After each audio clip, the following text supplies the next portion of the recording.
आज हम आपको लेकर चलते हैं रामगढ़ जिले के रांची रोड इलाके में, जहां का हवा, पानी और मिट्टी यानी पूरा वातावरण एक साइलेंट किलर की चपेट में है। यह किलर कोई और नहीं बल्कि एक कारखाने से निकलने वाला जहर है। रांची रोड पर स्थित बिहार फाउंड्री यानी BFCL से होने वाली भारी प्रदूषण ने यहाँ के निवासियों को जीना दूभर कर दिया है। सालों से चली आ रही इस पीड़ा ने आज आक्रोश का रूप ले लिया है। यहाँ की जनता सड़क पर उतर आई है। एक विशाल पैदल मार्च निकाला गया जो रांची रोड से नई सराय तक जा रहा है। लोगों के हाथों में बैनर और आंखों में सवाल है।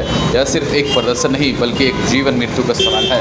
स्थानीय लोगों ने कहा कि इस प्रदूषण के कारण सांस की बीमारियाँ, त्वचा रोग और अन्य गंभीर स्वास्थ्य सेवाएं तेजी से फैल रही है। बच्चे और बुजुर्ग सबसे ज़्यादा प्रभावित है। सबसे बड़ा सवाल यह है कि इतने लंबे समय से यह समस्या जारी क्यों है। लोगों का आरोप है कि कार्रवाई सिर्फ कागजों तक सीमित रह जाती है, जमीन पर कुछ नहीं बदलता। अधिकारियों के आश्वासन महज खाना पूर्ति लगते हैं। तो क्या रामगढ़ के इस इलाके के निवासियों को स्वच्छ हवा में सांस लेने का अधिकार नहीं है? क्या औद्योगिक विकास की कीमत आम लोगों के स्वास्थ्य से चुकानी पड़ेगी? यह सिर्फ रांची रोड का मुद्दा नहीं बल्कि पूरे रामगढ़ जिले के लिए एक चिंता का विषय है। क्या हमारे शहर में कहीं और भी ऐसी स्थितियाँ पनप रही है? प्रशासन की जिम्मेदारी बनती है कि वह तत्काल इस मामले में गंभीरता दिखाए, एक पारदर्शी जांच कराए और BFCL के खिलाफ प्रदूषण नियंत्रण मानदंडों का पालन सुनिश्चित करने के लिए ठोस कार्रवाई करे। लोग अब सिर्फ आश्वासन नहीं बल्कि ठोस समाधान चाहते हैं।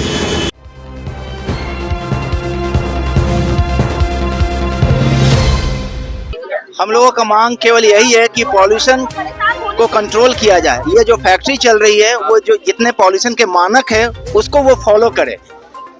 वो अपने जो गाइडलाइन है उसके अनुसार से फैक्ट्री का जो उत्सर्जन होना चाहिए जितने लेवल पे पॉल्यूशन का वो करे। इससे बड़ी फैक्ट्री जमशेदपुर में है। मैं जमशेदपुर से हूँ। जमशेदपुर में इससे बड़ी फैक्ट्री है, वहाँ पॉल्यूशन ना मात्र है। पॉल्यूशन को रोकने के लिए मशीन यहाँ पर लगाई है कि उसका इस्तेमाल नहीं होता है। बताया जाता है करोड़ों का खर्च आता है शायद, इसलिए कंपनी इसका इस्तेमाल नहीं करती है। इसके लिए तो हम बता नहीं सकते, लेकिन जरूर ये मशीन ये लोग चलाते नहीं है। केवल जब विभाग के कोई अधिकारी जाते हैं तो उस समय वो लोग ऑन रखते हैं। तो आपको इसके लिए पता करना होगा कि रियली में वो मशीन चलाते हैं कि नहीं। अगर चलाते हैं तो पहले 1 वीक का मशीन चलाएं, उनका बिजली का देखें कि कितना खपत होता है। अगर वो महीने में उतने उस अनुसार से खपत कर रहे हैं तो इसका मतलब कि बिजली चला रहे हैं। लेकिन इन सब पर कार्रवाई नहीं होने वाली है क्योंकि कोई इस पर ध्यान नहीं दे रहा है। कार्रवाई नहीं होने की वजह क्या मानते हैं आप?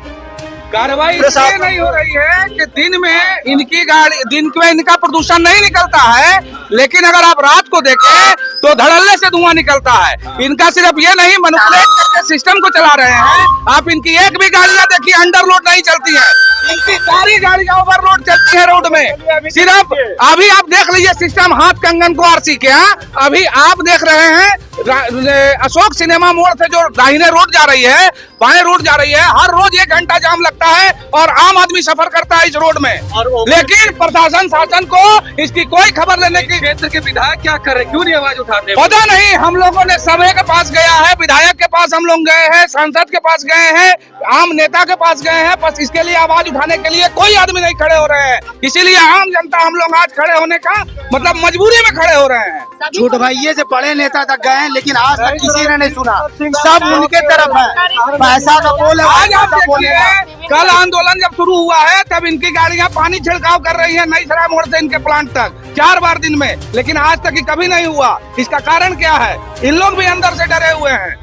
आम आदमी को रोड पे मजबूरी है निकलना। वो तो कहते हैं कि रोजगार का एक जरिया है। क्या करें? अरे रोजगार कितना दे रहे हैं भाई जी, रोजगार कितना दे रहे हैं? इनसे बड़ा प्लांट आज झारखंड में लगा हुआ है। बोकारो स्टील देखिए, टाटा स्टील देखिए, इनसे ज्यादा आदमी को रोजगार मिल रहा है, लेकिन वहाँ पोल्यूशन क्यों नहीं निकल रहा है? इस सिस्टम को मैनिपुलेट करके चला रहे हैं सिस्टम। हम लोग पिछले 1 साल से इस मुहिम में लगे हुए हैं। हर जगह गए हैं, सांसद से लेके DC तक हर प्रशासनिक लोगों के पास गए हैं, लेकिन कहीं से हमको कोई सुधार नहीं दिख रहा है। सब लोग चुप बैठे हुए हैं। रीजन क्यों है नहीं पता है। अब हम लोग को ये हाल है कि हम लोग बस रोड पे ही आ सकते हैं। आज जो हमारा प्रदर्शन है शांतिपूर्ण तरीका से हम लोग निकाल रहे हैं।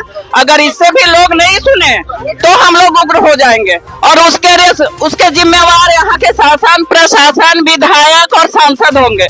अगर हम लोग उग्र होते हैं तो इसका सारा रेस्पॉन्सिबिलिटी यहाँ के प्रशासनिक लोग को जाता है, क्योंकि उन लोग हम लोग को उग्र होने का अवसर दे रहे हैं।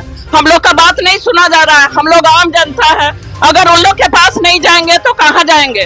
जो लोग करने वाले हैं, जो लोग इसके पीछे करने वाले हैं, सब लोग चुप बैठे हुए हैं। क्यों चुप बैठे हुए हैं? जाकर उनसे क्वेश्चन किया जाए, क्यों चुप है? क्यों हम लोग आम जनता को नहीं सुना जा रहा है? हम लोग आम जनता विधायक को वोट देके, अपना आवाज देके उन लोग को जिताए हैं कि हम लोग को आवाज ऊपर तक पहुंचाए, लेकिन हम लोग का आवाज नहीं सुना जा रहा है। हम लोग 1 साल से अपना घर द्वार बाल बच्चा काम छोड़ के और इसमें लगे हुए हैं।